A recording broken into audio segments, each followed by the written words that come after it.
Hello, everybody. Just a really quick video, just giving a couple of thoughts on what has happened with the police now saying that they are going to charge the two gentlemen for the assault of three police officers at Manchester Airport. It's only taken 6 months to do. Now, let us be honest. I mean, let's celebrate small victories. Finally, they are doing something right. And also, hallelujah, they're not going to be charging the police officers. My goodness, as if we need telling that water is wet.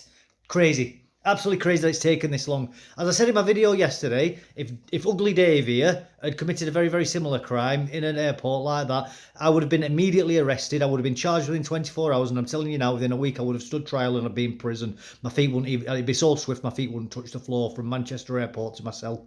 That's how quick it had happened, and everybody would agree with that. That's the right thing to do. That due process would have happened. Why is that not happening in their case? Well, let's be honest.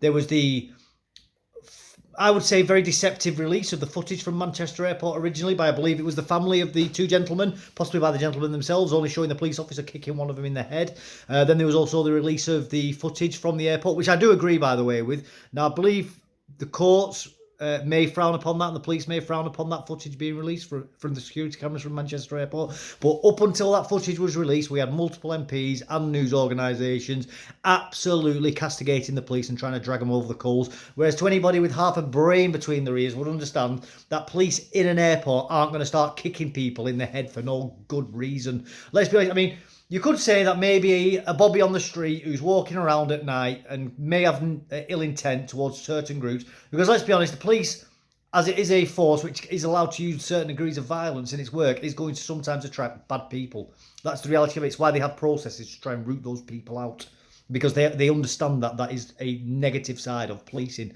that it sometimes attracts bad people. You can't stop that happening, but what you can do is try and stop those people from having too much influence in wider society.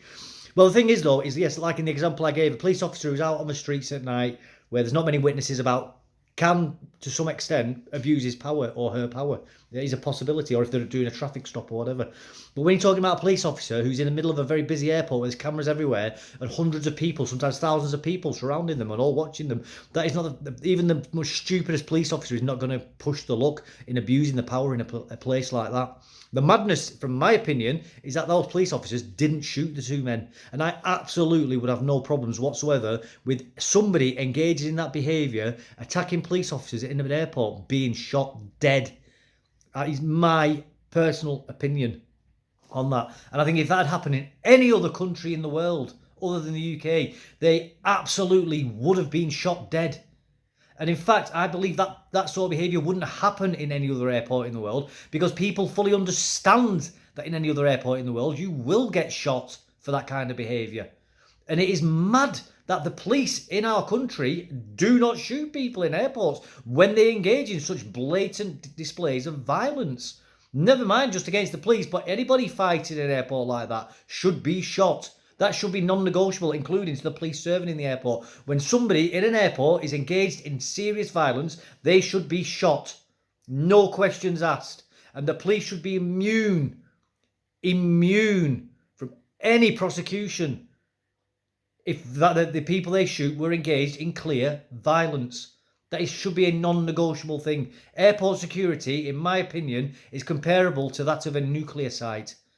It is far too dangerous to allow people to behave in such a cavalier manner and to try and blame the police. Our police force should have released that footage themselves, that security camera footage, to show the full context to the public.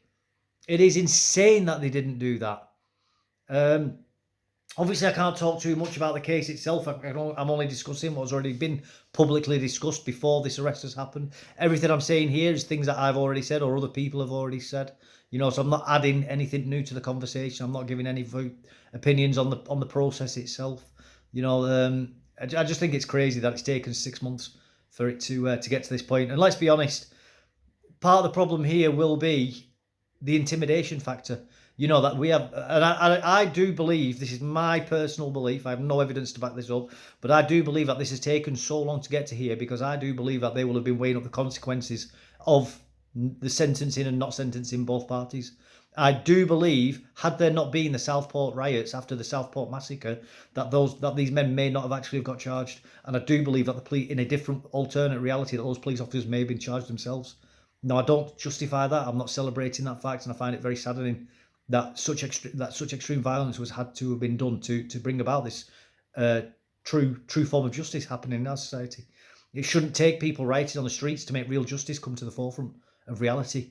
And I do believe that the CPS, although I've no evidence to prove this, I do believe that as intelligent people, they will have been discussing things like, if we prosecute these police officers, we may have riots on our hands. The country may erupt into mass violence again. And if we do not charge these men, we may again be facing violence. But then again, I also think they'll have been weighing up, if we arrest these men, we may see other communities erupting into violence. And if we don't charge the police, again, they may see those very same communities out on the streets protesting and committing mass violence. And that's sadly the state we find ourselves in today. Britain really is now a sectarian nation. It is my opinion that we are facing maybe not a kinetic hot one, but certainly we're in a cold civil war, I believe.